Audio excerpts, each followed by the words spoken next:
اعوذ باللہ من الشیطان الرجیم بسم اللہ الرحمن الرحیم الحمد للہ فاطر السماوات والارض جاعل الملائکۃ رسلا اولی اجنحۃ مثنی وثلاث ورباع یزید فی الخلق ما یشاء ان اللہ علی کل شیء قدیر ما یفتح اللہ للناس من رحمۃ فلا ممسک لها وما یمسک فلا مرسل له من بعدہ وهو العزیز الحکیم یا ایھا الناس اذکروا نعمت اللہ علیکم هل من خالق غیر اللہ یرزقکم من السماء والارض لا الہ الا هو فأنی تؤفکون وإن یکذبوک فقد کذبت رسل من قبلک وإلی اللہ ترجع الأمور یا ایھا الناس ان وعد اللہ حق فلا تغرنکم الحیاۃ الدنیا ولا یغرنکم باللہ الغرور ان الشیطان لکم عدو فاتخذوہ عدوا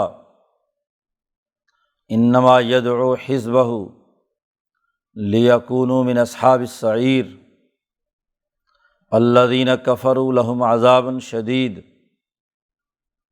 والذین آمنوا وعملوا الصالحات لهم مغفرۃ واجر کبیر صدق اللہ العظیم۔ یہ سورۃ فاطر کا پہلا رکوع ہے اور اس سورت کا بنیادی موضوع فطرت انسانیت کے اساس پر اجتماعیت قائم کرنے کی تحریک اور طاقت و قوت پیدا کرنا۔ اس سورت کا نام بھی فاطر ہے جو فطرت انسانی کے بنیادی امور کی نشاندہی کرتی ہے، اور اسی حوالے سے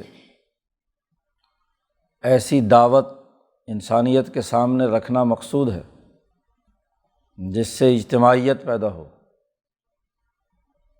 انفرادیت ختم ہو اور اجتماعی طاقت اور جماعتی قوت سے فطرت انسانیت کے خلاف جتنے معاملات اور امور ہیں ان کا خاتمہ کیا جائے، اصل فطرت انسانی کو بحال کیا جائے۔ چنانچہ اس سورت کا آغاز اللہ کی حمد و ثناء کے ساتھ آسمان و زمین کی فطری تخلیق سے ہے۔ الحمد للہ، سب تعریفیں اللہ کے لیے ہیں کہ جس نے آسمان و زمین کو اس کی فطرت کے تقاضوں کے مطابق تخلیق کیا ہے۔ فاطر السماوات والارض، فطرت کسے کہتے ہیں؟ امام انقلاب مولانا عبید اللہ سندھی فرماتے ہیں کہ ہر شے کی حقیقت، ماہیت، اس کے خواص اور خصوصیات کو مقرر کرنا اور پھر اس کی تکمیل، اس کو حد کمال تک پہنچانے کی اس میں صلاحیت اور استعداد پیدا کرنا ہے۔ ہر چیز اس کی ایک کیمسٹری ہے، اس کی کچھ حقیقت ہے، کن چیزوں سے وہ مرکب ہو کر وجود میں آئی ہے، اور پھر جب وہ ایک یونیک اور منفرد مخلوق بنتی ہے تو اس کے خواص کیا ہیں، اس کے اثرات و نتائج کیا ہیں، اور بتدریج ان خواص کی تکمیل کیسے ہوگی، اس کا پورا نظام اس میں ودیت کرنا، یہ فطرت کہلاتا ہے۔ آکسیجن کی حقیقت کیا ہے، اس کے خواص کیا ہیں، اور وہ بتدریج ارتقائی مراحل سے یہاں تک کیسے پہنچی اور مزید کہاں کہاں استعمال ہو تو وہ کیا نتائج دے گی، یہ فطرت۔ تو یہاں کہا گیا آسمانوں اور زمینوں کا فاطر، یعنی آسمان کے لیے جن خواص و تخصیصات کی ضرورت تھی وہ آسمانوں میں رکھے، اور جو زمین کی خصوصیات تھیں، زمین اور آسمان کی انتہا تک تخلیق کے جتنے بھی مراحل وجود میں آنے تھے ان تمام کی خصوصیات اس میں رکھ دی۔ تخلیق کے ساتھ ساتھ تمام خواص کا رکھنا، اس شے کی ضرورت کے مطابق، یہ فطور ہے، اسی سے فطرت۔ تو کہا گیا سب تعریفیں اسی اللہ کی ہیں جس میں آسمانوں اور زمینوں کو حضرت شیخ الہند نے ترجمہ کیا بنا نکالا، بنایا بھی اور پھر اس کا بتدریج ارتقاء اور اس کے تمام مراحل کی ضروریات کو بھی پورا کیا۔ اللہ کی تعریف ایک تو اس بات پر ہے، اور دوسرے یہ کہ جاعل الملائکۃ رسلا، اس نے اس پوری کائنات آسمان و زمین کے اندر اس کا نظام چلانے اور اس کی فطرت کی تکمیل کے لیے فرشتوں کو تخلیق کیا۔ جاعل فرشتوں کو بنانے والا ہے۔ فلسفے اور منطق میں یہ جعل بڑی اصطلاحات کے طور پر استعمال میں لایا جاتا ہے۔ فرشتوں کی ساخت ایسی بنائی کہ رسلاً، کہ وہ پیغام رسانی کا ذریعہ ہے۔ اللہ تبارک و تعالیٰ کا پیغام انسانیت کے نام اور انسانی اعمال اللہ کے حضور میں پیش کرنے کے لیے کردار ادا کرتے ہیں۔ آسمان و زمین بلکہ اس پوری کائنات کے نظام کی مرکزی انتظامی طاقت اور قوت فرشتوں کی ہے۔ تو اللہ کی حمد و ثنا فاطر السماوات والارض ہونے کی وجہ سے بھی ہے، اور جاعل الملائکۃ رسلا، فرشتوں کو اس نے پیغام رسانی کے لیے اللہ کا پیغام لانے لے جانے والے مخلوق کے طور پر مقرر کیا ہے۔ اس پر اللہ کی تعریف اور حمد و ثنا ہے۔ پھر فرشتوں کا تعارف کرایا، الملائکہ، کہ اولی اجنحۃ مثنی و ثلاث و رباع، کہ جن کے پر ہیں مثنی دو دو، و ثلاثہ تین تین، و رباع اور چار چار۔ کسی فرشتے کی صلاحیت اور استعداد کے مطابق اس کے دو پر ہیں۔ جناح کی جمع ہے اجنحہ، اور جناح پر کو کہتے ہیں، بازو کو۔ تو دو دو تین تین اور چار چار پروں والے فرشتے ہم نے بنائے، اور پیغام رسانی کا کام کرتے ہیں۔ اب ان پروں کی کیا حقیقت ہے؟ لفظی ترجمہ تو صرف اتنا ہی ہے، اصل مراد تو وہ طاقت اور قوت ہے جو ان فرشتوں میں ودیت کی گئی ہے۔ اور یہاں دو دو تین تین اور چار چار کا تذکرہ ہے، لیکن احادیث میں جبرائیل علیہ السلام کے سینکڑوں پروں کا ذکر ہے، یعنی وہ اتنے طاقتور اور قوت والی مخلوق بنائی ہے جو اس پوری کائنات میں اپنی طاقت کے بل بوتے پر محفوظ طریقے سے پیغام رسانی کا کام کرتی ہے۔ یہاں مولانا عبید اللہ سندھی نے بہت اہم گفتگو کی ہے۔ امام شاہ ولی اللہ دہلوی رحمۃ اللہ علیہ کی فلسفی کے تناظر میں، کہ یہاں قرآن حکیم نے ملائکہ کا ذکر کیا ہے، اور اس سے پہلے فاطر السماوات والارض، آسمان و زمین کی تخلیق اور فطور کا معاملہ ہے۔ فطرت کے مطابق آسمان و زمین کی تمام چیزوں کی تخلیق کی گئی ہے۔ اب یہاں اس سورت کے آغاز میں اللہ کی یہ حمد و ثنا بیان کرنے کے بعد آگے انسانیت کو مخاطب کیا ہے۔ یا ایھا الناس، یا ایھا الناس کئی دفعہ آیا ہے، یعنی انسانی فطرت کو جھنجھوڑا ہے، اس کی ذمہ داریاں اسے بتلائی ہیں۔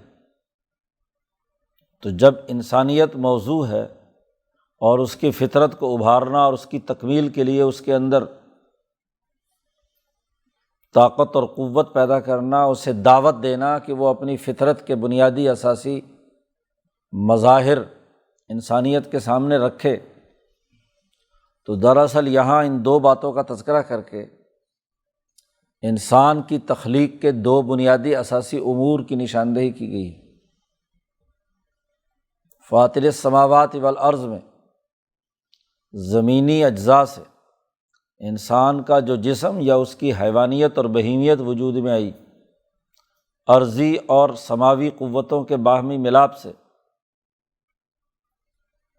اس کو رہ ارض پر مخلوقات وجود میں آئیں، تو آخری مخلوق جو ارضی قوتوں سے تعلق رکھتی ہے وہ حیوانیت ہے، اور حیوانی جسم انسان کو بھی عطا کیا گیا ہے۔ دوسرا، اس حیوانیت کے اندر ملکیت رکھی ہے، جو جاعل الملائکۃ رسلاً کے اثرات سے ہے۔ ملکیت، فرشتے والے اوصاف خود انسانوں میں رکھے ہیں، اور انسانوں میں بھی جو بہت اونچے درجے کے انسان ہیں وہ فرشتوں سے بھی زیادہ طاقت اور قوت کے حامل بن جاتے ہیں۔ نبی اکرم صلی اللہ علیہ وسلم معراج کی رات اس مقام تک پہنچے کہ جہاں جبرائیل نے بھی پہنچنے سے معذرت کر لی تھی، یعنی رسول اللہ صلی اللہ علیہ وسلم کا مقام انسانوں میں فرشتوں سے بھی اعلیٰ ہے۔ تو یہ جو ملکیت انسانوں کے اندر رکھی گئی ہے، اور اصل میں وہ پیغام رسانی کا ذریعہ بھی ہے، جو فطری تقاضے ہیں انسانیت کی تکمیل کے وہ اسی راستے سے مکمل ہوتے ہیں۔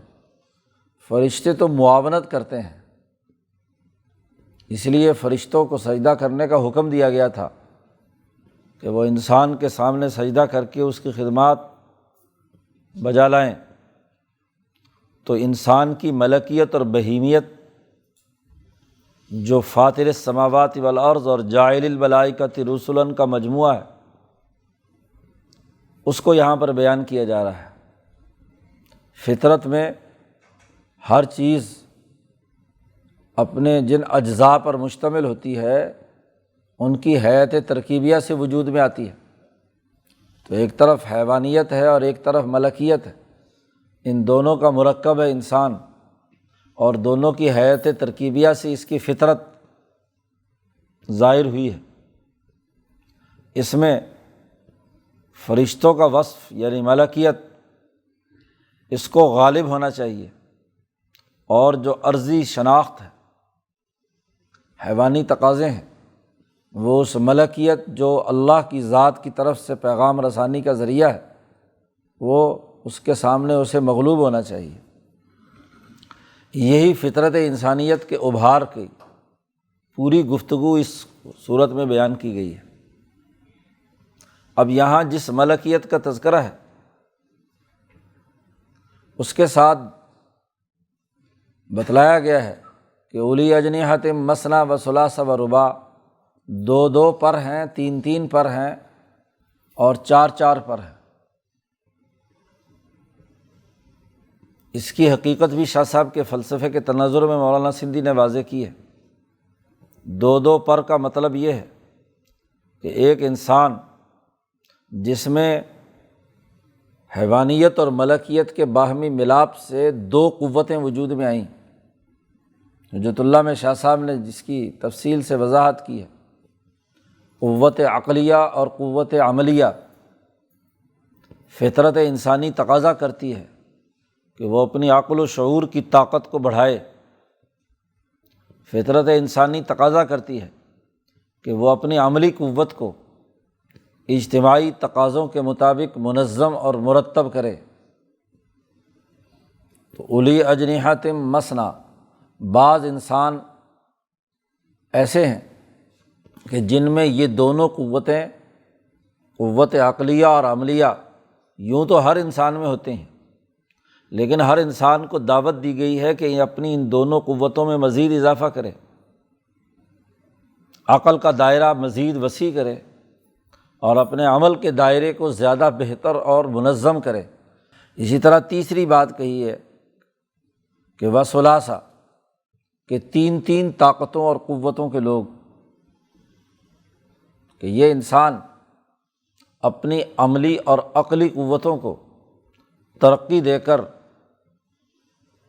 جب اعلیٰ درجے پر پہنچتا ہے، اس سے بھی اعلیٰ درجے پر، تو اس کا اس پوری کائنات آسمان و زمین کے بین الاقوامی روح الکل یا نفس الکل سے رابطہ پیدا ہوتا ہے۔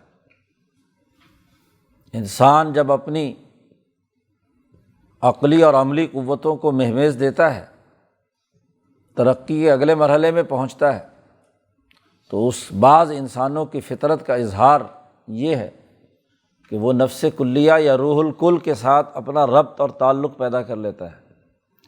ایسے افراد تین تین قوتوں والے ہوتے ہیں، ان کی نہ صرف عقلی اور عملی قوت منظم ہوتی ہے، اس کا فطری اظہار ہوتا ہے، بلکہ ان دونوں کا تعلق جب روح الکل کے ساتھ ہوتا ہے تو ان کی توانائی، طاقت اور قوت مزید بڑھ جاتی ہے۔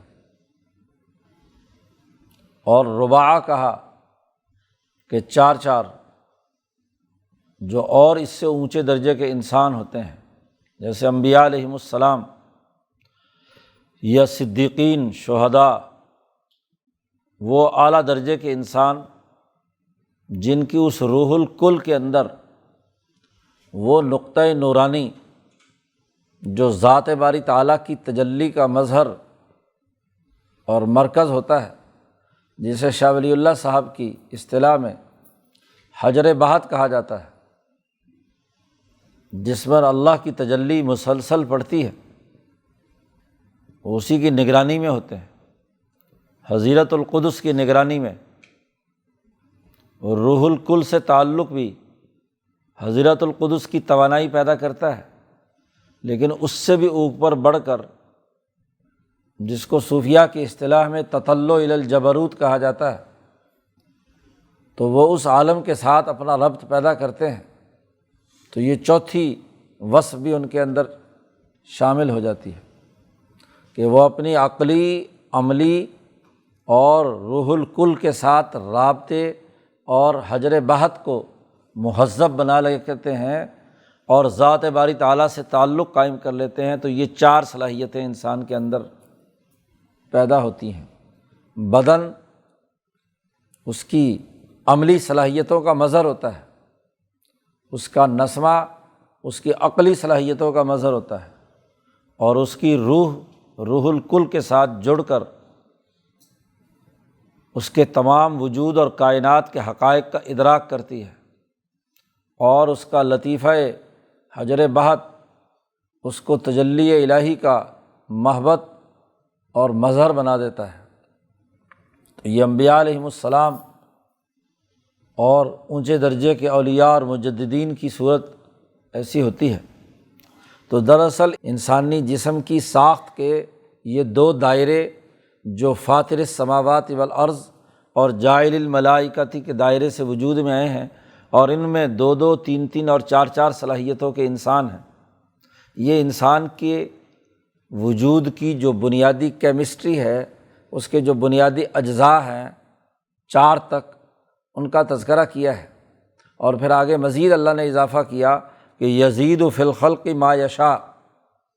یہ چار صلاحیتیں انسانوں کے اندر موجود ہیں، لیکن یزید فی الخلق ما یشاء، اللہ تعالیٰ جو چاہتا ہے ترقیات اور درجات میں جتنا مرضی اضافہ کرنا چاہے کر دیتا ہے۔ انسان جب اپنی فطرت کو نکھارنے پر آتا ہے اور اس راستے پر چلتا ہے، یقین کے سفر پر، تو پھر عجیب و غریب قسم کے اضافے ہر دائرے میں اس کی عقل کے مظاہر نت نئے تخلیقی اور انسانیت کے فائدے کے کام عقل دریافت کرتی ہے۔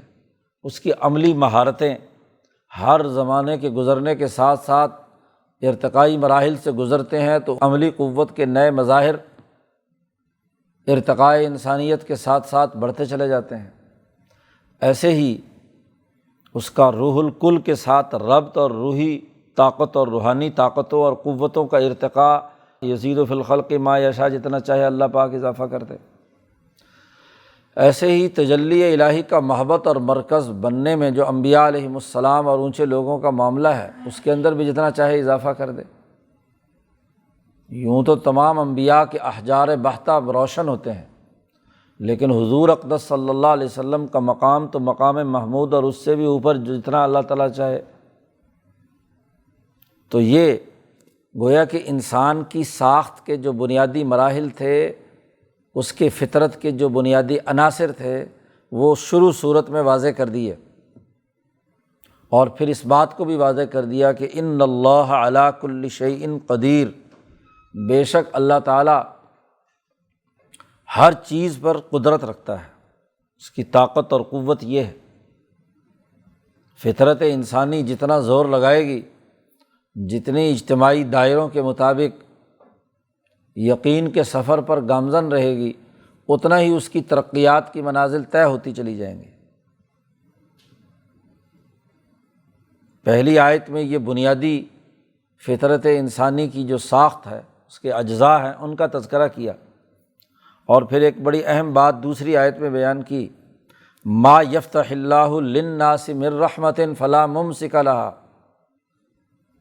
اب اس پہلے مقدمے کا لازمی تقاضا یہ ہے کہ انسانیت کی ترقی کے لیے اللہ نے دروازے کھولے ہیں، اس کی فطرت کو ظاہر کرنے، صیقل کرنے کے لیے انبیاء علیہم السلام بھیجے، ان پر ملائے اعلیٰ اور حضرت القدس سے اللہ نے کتابیں نازل کیں، تو خوب فطرت انسانی کی ترقی کا راستہ اللہ نے واضح کیا، اور اللہ کی یہ رحمت اور نعمت جو اجتماعیت کے قائم کرنے اور دین حق کو غالب کرنے کے حوالے سے ہے، اس کو اللہ نے وافر مقدار میں انسانیت کے لیے رکھا ہے، اور جب اللہ کی یہ نعمت اور رحمت برسائے تو دنیا کی کوئی طاقت اس کو روک نہیں سکتی۔ ما یفتح اللہ، جو کچھ اللہ تعالیٰ کھول دیتا ہے انسانیت کے لیے، من رحمت، اپنی رحمت اور نعمت،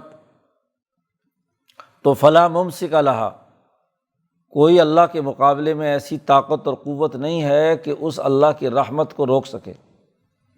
ایک انسان کی فطری صلاحیتوں کے ارتقاء اور ترقی کے لیے اس کی ملکیت کو کتنے ہی اونچے مقام پر لے جائے، اس کے لیے دروازے کھول دے، اور اس کی حیوانیت اور اس کی عقلی اور عملی صلاحیتوں کو ترقی دینے کے لیے کوئی دروازہ کھول دے، تو دنیا کی کوئی طاقت اس کا راستہ نہیں روک سکتی۔ فلا ممسک لہا۔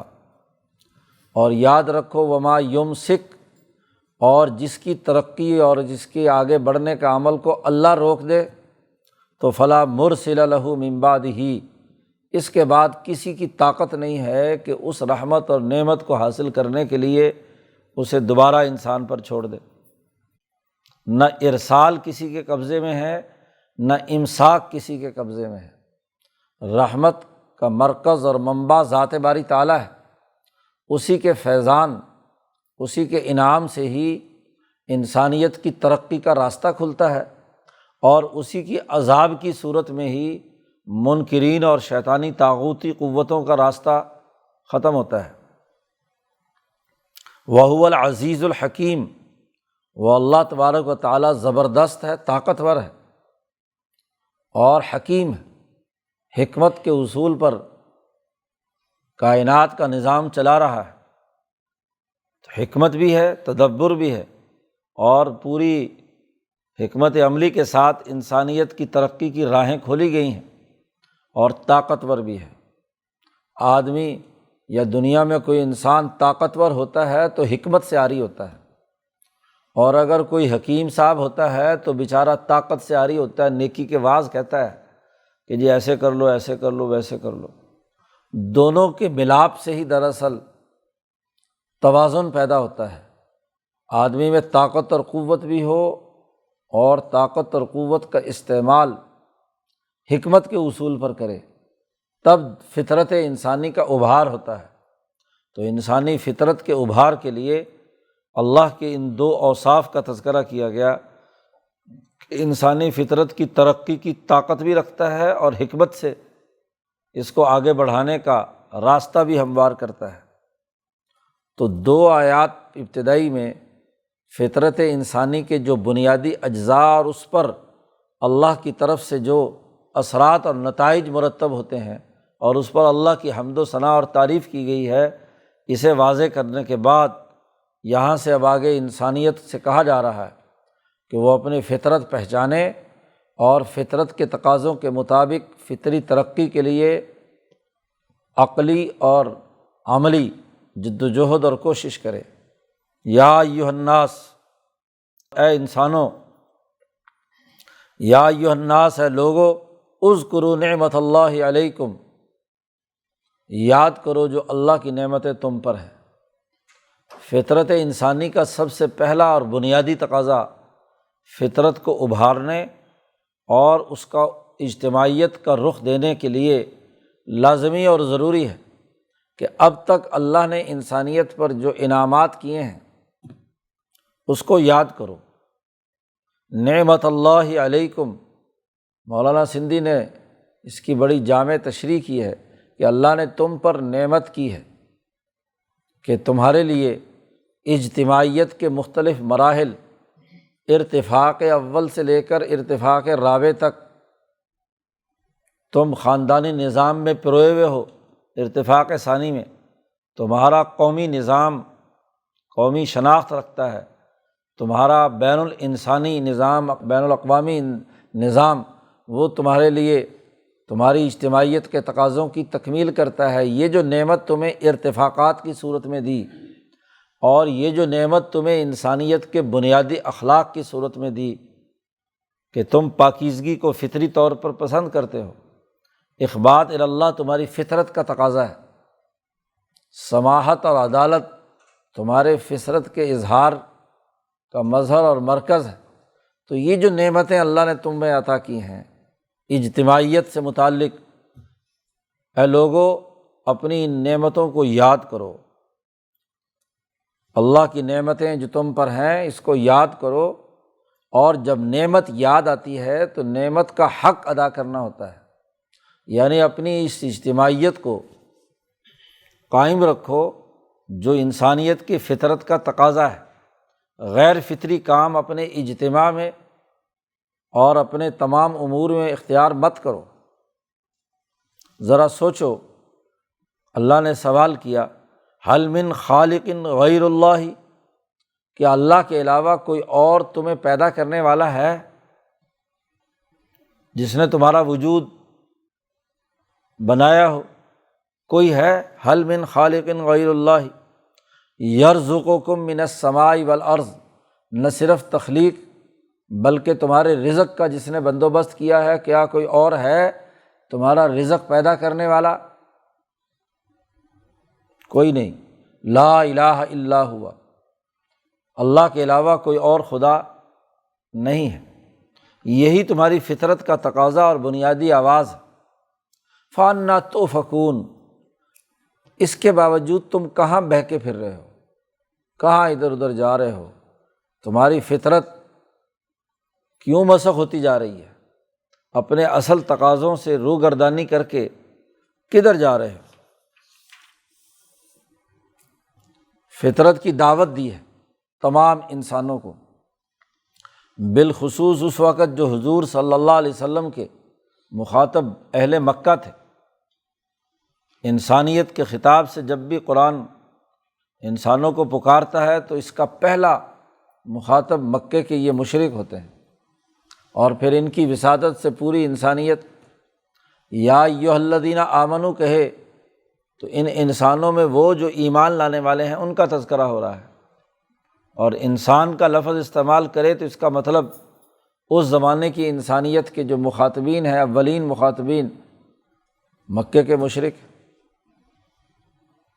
اب بجائے فطرت کو تلاش کرنے کے، خالق کو پہچاننے کے، اپنی اجتماعی طاقت اور قوت کو بہتر اور مضبوط بنانے کے، یہ نبی اکرم صلی اللہ علیہ وسلم کی اس عالمگیر دعوت کا انکار کرتے ہیں۔ تو یہاں رسول اللہ صلی اللہ علیہ وسلم سے کہا گیا کہ کوئی بات نہیں، اگر یہ آپ کا انکار کرتے ہیں اور فطرت کے ان اصولوں کو تسلیم کرنے کے لیے تیار نہیں ہیں تو یہ کوئی نئی بات نہیں ہے، آپ اس پر غم نہ کھائیں۔ وَإِن يُكَذِّبُوكَ، اور اگر یہ آپ کا انکار کرتے ہیں محمد صلی اللہ علیہ وسلم تو فقد كُذِّبَتْ رُسُلٌ مِّن قَبْلِكَ، آپ سے پہلے بھی بہت سے رسول گزرے ہیں جن کی تکذیب کی گئی، جنہیں جھٹلایا گیا ہے۔ جب انسانوں کی فطرت مسخ ہو جاتی ہے، سچائی سمجھ میں نہیں آتی، تو وہ سچے لوگوں کی بات کا انکار کرتے ہیں، انہیں جھٹلاتے ہیں۔ وَإِلَى اللَّهِ تُرْجَعُ الْأُمُورُ، گھبرانے کی ضرورت نہیں، اللہ کی طرف تمام امور نے لوٹ کر جانا ہے۔ آج اگر یہ فطرت انسانی کے تقاضوں کی مخالفت کرتے ہیں تو اس کی سزا کا بھی ایک وقت ہے۔ فطرت کو نہیں ابھارنا چاہتے، اس دعوت کو فروغ نہیں دینا چاہتے، تو تمام معاملات اللہ کی طرف لوٹنے والے ہیں۔ دوبارہ مخاطب کیا، یا ایھا الناس ان وعد اللہ حق، یہ کہ تمام انسانوں کے تمام معاملات اللہ تک واپس جانے والے ہیں اور وہاں فیصلہ ہونا ہے۔ اس کا جو وعدہ تم سے کیا ہے، یاد رکھو وہ وعدہ بالکل برحق۔ ایک وعدہ تو یہ کیا تھا کہ تم باز نہیں آؤ گے تو دنیا میں تمہیں سزا ملے گی اور آخرت میں سزا ملے گی، تو دنیا کا وعدہ بھی برحق ہے، یہ مکی صورت ہے، اور دنیا کا یہ وعدہ غزوہ بدر سے لے کر فتح مکہ تک دشمنوں کے خلاف جو جدوجہد اور کوشش کی گئی اور انہیں راستے سے ہٹایا گیا، تو اس وعدے کا تذکرہ ہے، یا ایھا الناس ان وعد اللہ حق، اللہ کا یہ وعدہ بالکل حق اور سچا ہے، اور وہ وعدہ جس میں تمام انسانیت حشر کے میدان میں اپنے تمام امور کے ساتھ حاضر ہوگی، وہ وعدہ بھی برحق آخرت کا۔ فلا تغرنکم الحیات الدنیا، تمہیں یہ دنیا کی زیب و زینت اور چمک دمک دھوکے میں مبتلا نہ کرے۔ ابھی تمہارے پاس مکے کی سربراہی ہے، یہاں کے تم ملا اور مترف ہو، ظلم کر کے تم نے عیاشیاں زیب و زینت دنیا کی حاصل کی ہوئی ہیں، تو اپنی اس انسانیت پر ظلم ڈھانے والی سیاسی طاقت اور اس معاشی قوت کے دھوکے میں مبتلا مت ہونا کہ تم اس کے غرور میں یہ سمجھو کہ ہمیں تو کوئی کچھ کہنے والا نہیں ہے، ہمارے خلاف کوئی کام نہیں ہوگا، اور تم یہ نبی سے کہو کہ لے آ جو لانا چاہتا ہے۔ یقولون متی ھذا الوعد ان کنتم صادقین، کب آئے گا یہ وعدہ، اگر سچا ہے تو لے آؤ۔ یہ جو تم دھمکیاں لگا رہے ہو اور اس بھرتے پر لگا رہے ہو کہ یہ دنیا میں تمہیں سیاسی اور معاشی طاقت حاصل ہے، تو دنیا کی اس زندگی کے دھوکے میں مبتلا مت رہنا۔ اور دوسرا یہ بھی کہا اللہ پاک نے کہ ولا یغرنکم باللہ الغرور، دھوکے باز شیطان بھی تمہیں دھوکے میں مبتلا نہ کرے اللہ کے بارے میں۔ شیطان وہ دغا باز ہے، غرور ہے۔ غرور دھوکے باز کو کہتے ہیں کہ عبادتیں کرتا رہا بہت زیادہ، اور جب اللہ نے حکم دیا کہ آدم کو سجدہ کرو تو وہاں دھوکہ دے گیا اور وہاں انکار کر دیا۔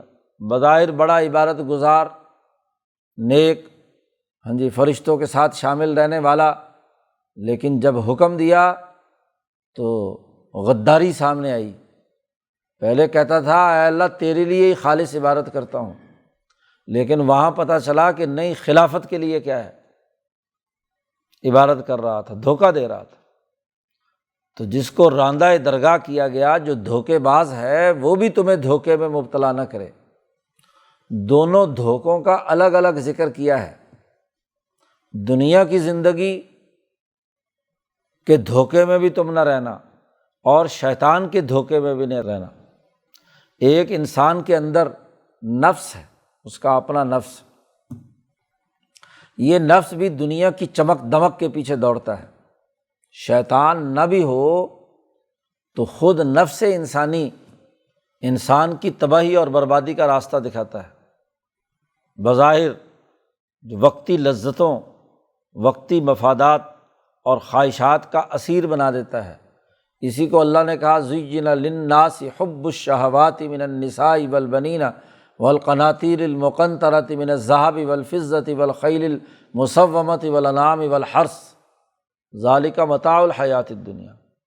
یہ دنیا کی زندگی کے نفع کی چیزیں ہیں، اس دنیا میں بقا کے لیے متاع ہے، ضرورت کی چیزیں ہیں، اس کے بغیر انسان اس کرۂ ارض پر نہیں رہ سکتا۔ کھانا پینا، بیوی، باقی گاڑیاں واڑیاں، یہ وہ گھوڑے شوڑے، یہ تمام ضرورت ہیں۔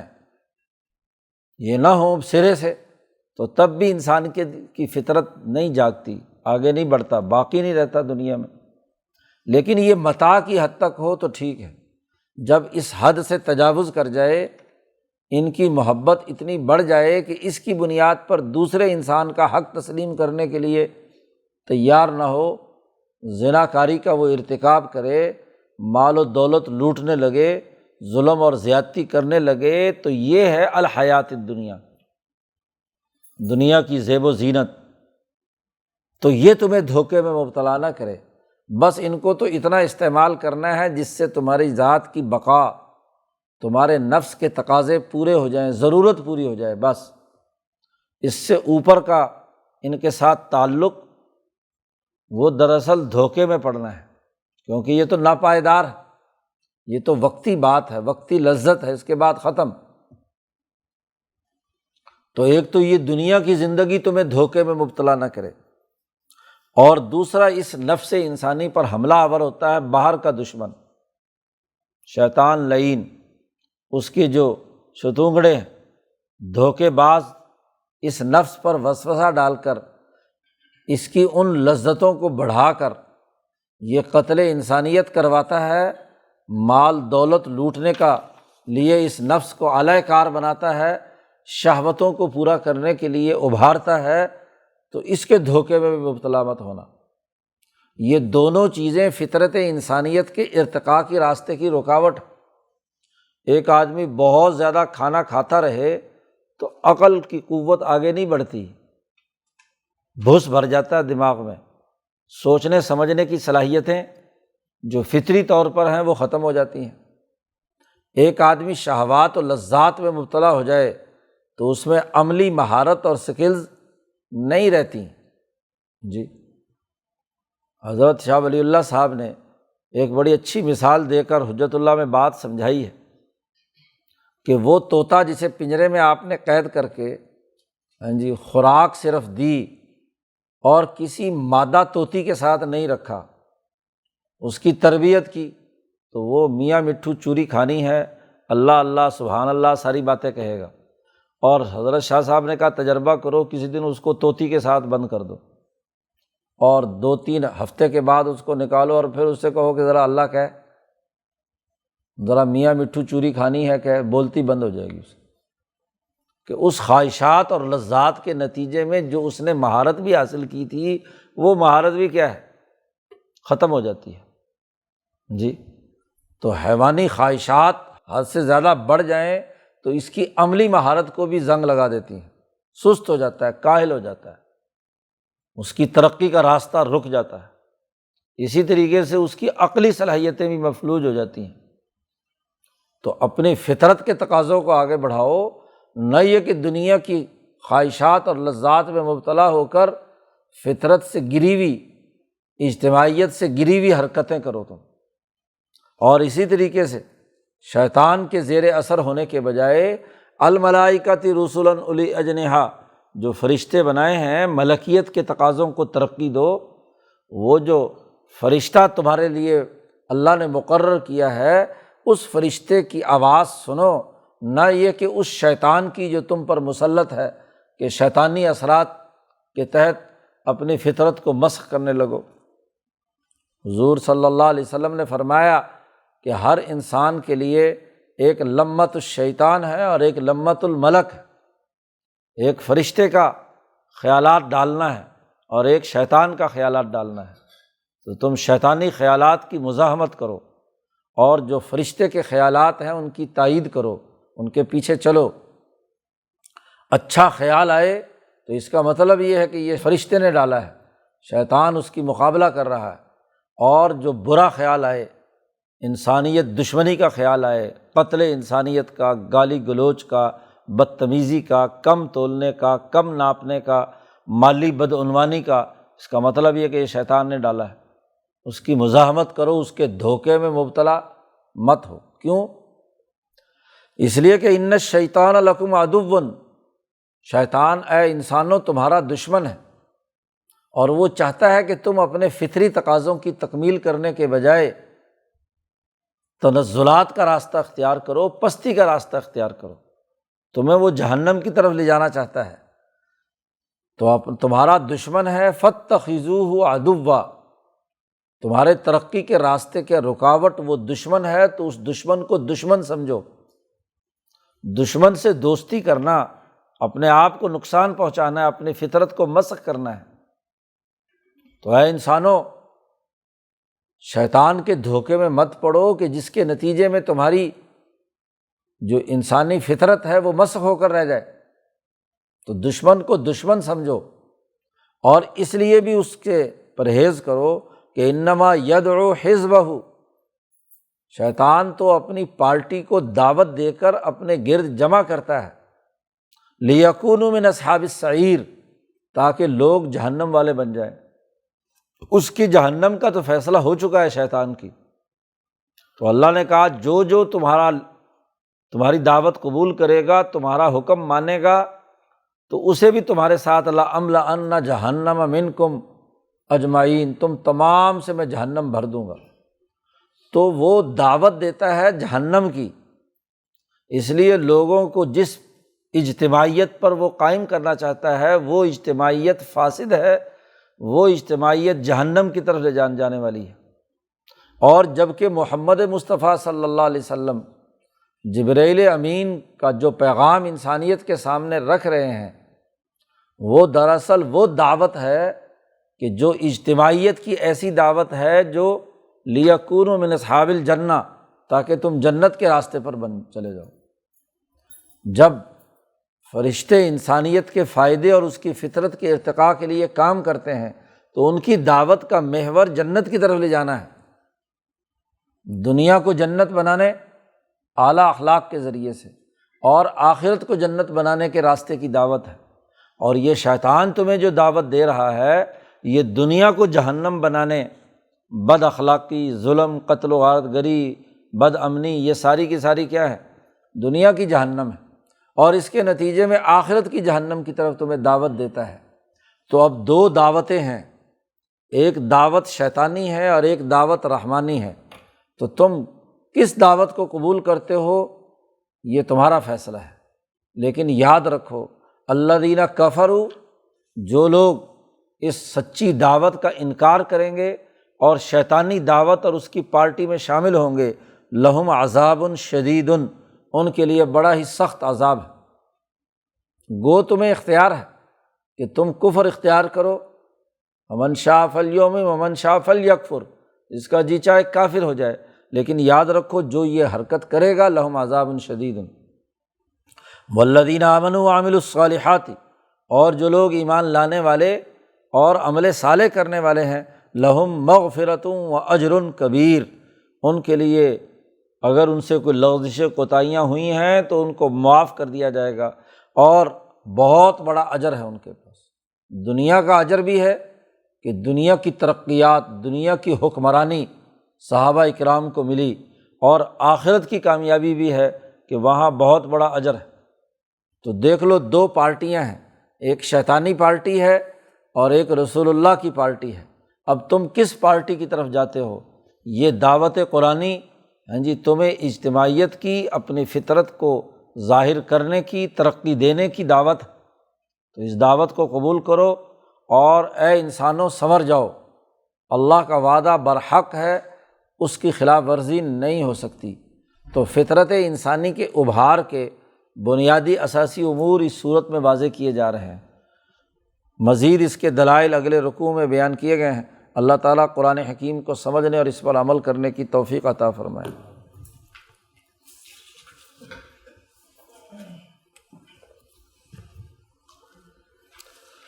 اللہم صل۔